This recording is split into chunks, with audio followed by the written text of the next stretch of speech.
بسم اللہ الرحمن الرحیم۔ محترم ناظرین و سامعین، السلام علیکم ورحمۃ اللہ وبرکاتہ۔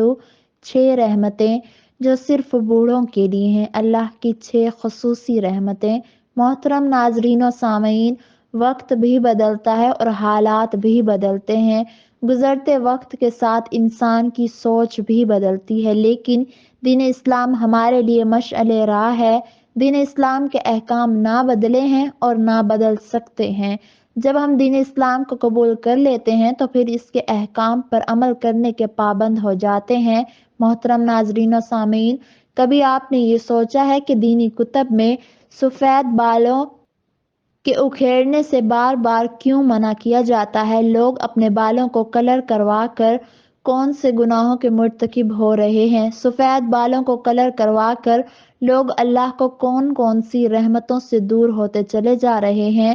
محترم ناظرین و سامعین، ایک حدیث ہے جس کا مفہوم کچھ اس طرح ہے کہ رسول اللہ صلی اللہ علیہ وسلم نے فرمایا، سفید بالوں کو نہ اکھیڑو کیونکہ بڑھاپا مسلمان کے لیے نور ہے۔ جو شخص حالت اسلام میں بڑھاپے کی طرف قدم بڑھاتا ہے تو اس کی وجہ سے اللہ تعالیٰ اس کے لیے ایک نیکی لکھ دیتا ہے اور اس کا ایک گناہ مٹا دیتا ہے اور اس کا ایک درجہ بلند کر دیتا ہے۔ ہمارے ہاں عموماً سفید بالوں کو پریشانی کی علامت سمجھا جاتا ہے اور اکثر مسلمان بھائی سفید بال دیکھ کر پریشان ہو جاتے ہیں، جبکہ کچھ لوگ تو سفید بالوں کو جڑ سے ہی اکھاڑ پھینکتے ہیں تاکہ سفید بال دوبارہ نمودار نہ ہو۔ حضرت ابو ہریرہ رضی اللہ تعالی عنہ سے روایت ہے کہ میں نے رسول اللہ صلی اللہ علیہ وسلم کو فرماتے سنا ہے کہ جس شخص کے سفید بال ہوں وہ اپنے سفید بالوں کو نہ اکھیڑے، کیونکہ قیامت کے دن سفید بال اس کے لیے نور بن کر ظاہر ہوں گے۔ جس قدر سفید بال ہوں گے اتنی ہی نیکیاں ملیں گی اور اتنے ہی گناہوں کو مٹا دیا جائے گا۔ یحییٰ بن سعید سے مروی ہے کہ میں نے سعید بن مسیب کو فرماتے ہوئے سنا ہے کہ حضرت ابراہیم علیہ السلام دنیا میں پہلے فرد ہیں کہ جنہوں نے اپنی مونچھوں کو کاٹ دیا تھا، اور آپ علیہ السلام جب بڑھاپے کو پہنچے تو آپ کے بال سفید ہو گئے۔ اس پر حضرت ابراہیم علیہ السلام نے اللہ تعالیٰ سے پوچھا کہ اے میرے مالک، یہ کیا ماجرا ہے؟ اللہ تعالیٰ نے آپ علیہ السلام کو جواب دیا، اے میرے دوست، یہ میری رحمت ہے۔ بالوں کے سفید ہونے سے انسان کی شان و شوکت اور عزت و وقار میں اضافہ ہوتا ہے، اور یہ سفید بال تمام برے کاموں سے بچنے کی علامت ہیں۔ حضرت ابراہیم علیہ السلام نے عرض کیا، اے میرے مالک، یہ تو تیری بڑی شان ہے کہ تو نے میری عزت و وقار کو بلند کیا۔ رسول اللہ صلی اللہ علیہ وسلم کا فرمان عالی شان ہے کہ جو مسلمان بوڑھا ہو گیا تو اس کا بڑھاپا قیامت کے دن اس کے لیے نور بن کر ابھرے گا۔ ایک صحابی نے آپ صلی اللہ علیہ وسلم سے پوچھا، اے اللہ کے نبی صلی اللہ علیہ وسلم، اکثر لوگ جب اپنے سفید بالوں کو دیکھتے ہیں تو انہیں اکھاڑ دیتے ہیں، تو آپ صلی اللہ علیہ وسلم نے فرمایا، جس شخص نے اپنے سفید بالوں کو اکھاڑ دیا تو قیامت کے دن اس نے اپنے نور کو اکھاڑ دیا۔ آپ صلی اللہ علیہ وسلم نے فرمایا، سفید بال قیامت کے دن مسلمان کے لیے نور ہے۔ ان سفید بالوں کے بدلے اللہ تعالیٰ اس بندے کی نیکیاں لکھ دے گا اور گناہوں کو ختم کر دے گا اور اس بندے کا درجہ بلند فرما دے گا۔ خلیفہ اول امیر المومنین حضرت ابوبکر صدیق رضی اللہ تعالی عنہ فرماتے ہیں کہ ایک مرتبہ ایک شخص رسول اللہ صلی اللہ علیہ وسلم کی خدمت اقدس میں حاضر ہوا اور پوچھا کہ یا رسول اللہ صلی اللہ علیہ وسلم، ہم میں سے کون سا بندہ بہتر ہے اور کون سا بندہ بدتر ہے؟ آپ صلی اللہ علیہ وسلم نے فرمایا، جو بندہ بڑھاپے میں پہنچ گیا اور اس کی نیکیاں بہت زیادہ ہیں تو وہ سب سے بہتر ہے، اور جو شخص بڑھاپے میں پہنچ گیا اور اس کے گناہ بہت زیادہ ہیں تو وہ سب سے برا شخص ہے۔ پھر رسول اللہ صلی اللہ علیہ وسلم نے فرمایا کہ اللہ تعالیٰ اپنے بوڑھے شخص پر 6 رحمتیں نازل فرماتا ہے۔ پوچھا گیا، یا رسول اللہ صلی اللہ علیہ وسلم، وہ 6 رحمتیں کون سی ہیں؟ نمبر 1، اللہ تعالیٰ فرماتا ہے کہ جب بندہ 40 سال کی عمر میں پہنچتا ہے تو اللہ تعالیٰ اس کو 3 قسم کی بیماریوں سے محفوظ فرما دیتا ہے: دیوانگی کا مرض، کوڑ کا مرض اور برس کا مرض یعنی جلد پر دھبے نمودار ہو جانے کا مرض۔ نمبر 2، پھر فرمایا اللہ تعالیٰ فرماتا ہے جب میرا بندہ 50 سال کی عمر میں پہنچتا ہے تو میں اس کے لیے قبر کا حساب کتاب آسان کر دیتا ہوں۔ نمبر 3، پھر فرمایا جب میرے بندے کی عمر 60 سال ہو جاتی ہے تو میں اس کا دھیان اپنی عبادت کی جانب متوجہ کر دیتا ہوں۔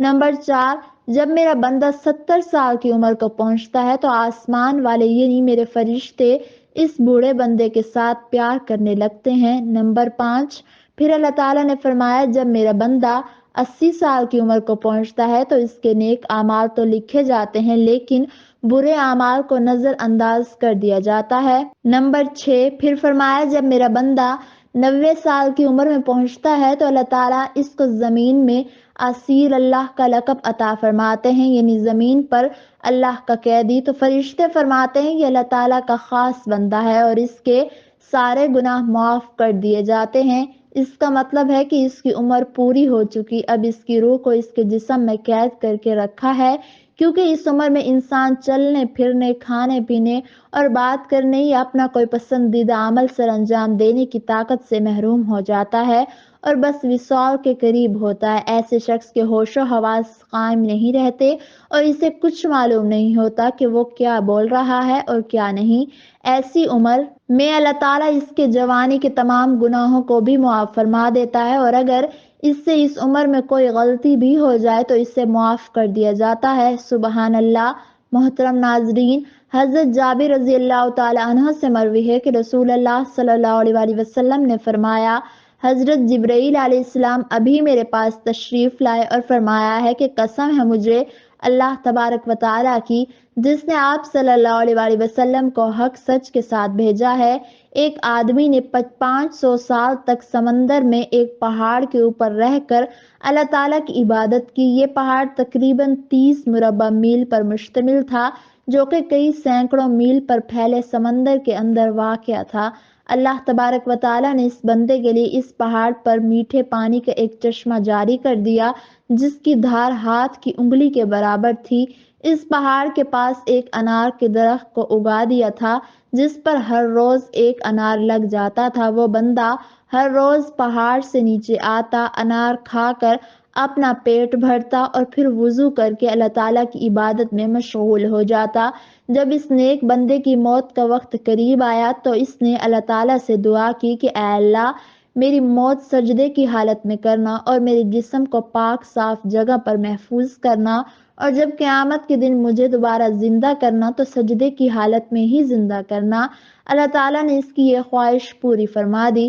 ہم آسمانوں پر جاتے ہیں اور آسمانوں سے اترتے وقت اس کو سجدے کی حالت میں ہی دیکھتے ہیں۔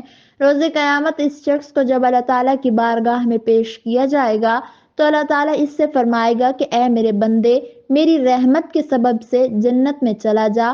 تو یہ بندہ سوال کرے گا کہ اے اللہ میری 500 سال کی عبادت کی وجہ سے مجھے جنت میں کیوں نہیں بھیجا جا رہا جبکہ میں اس کا حقدار بھی ہوں۔ اللہ پاک پھر یہی فرمائے گا کہ اے میرے بندے جا میری رحمت کے سبب جنت میں چلا جا۔ وہ بندہ پھر سے کہے گا اے اللہ میرے عمل کے سبب مجھے جنت کیوں نہیں عطا کی جا رہی۔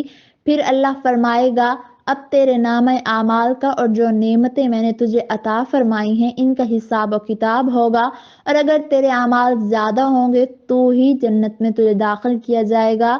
جب اس کے 500 سال کے تمام نیک اعمال تولے جائیں گے تو اللہ تعالیٰ کی ایک نعمت یعنی صرف آنکھ کی نعمت سے ہی اس کے تمام نیک اعمال ختم ہو جائیں گے، جبکہ باقی سارے جسم کے جو احسان ہوں گے وہ اس کے اعمال سے کہیں زیادہ ہوں گے۔ پھر اللہ تعالیٰ اس بندے کو فرمائے گا اب اس کو جہنم میں ڈال دیا جائے۔ جب اس کو جہنم میں لے جانے کے لیے پکڑا جائے گا تو وہ بندہ کہے گا کہ اے اللہ تعالیٰ مجھے اپنی رحمت کے ذریعے سے جنت میں بھیج دے۔ یہ سن کر اللہ تعالیٰ فرمائے گا میرے اس نیک بندے کو ادھر لاؤ۔ جب اس کو لایا جائے گا تو اللہ تعالیٰ فرمائے گا تجھ کو پیدا فرمانے والا کون ہے؟ وہ بندہ کہے گا اے اللہ آپ ہی مجھے زندگی دینے والے ہو۔ پھر اللہ فرمائے گا تجھ کو 500 سال تک زندہ رکھ کر عبادات کی توفیق کس نے دی؟ وہ بندہ جواب دے گا، اے اللہ، آپ نے ہی مجھے زندہ رکھا اور عبادت کی توفیق دی۔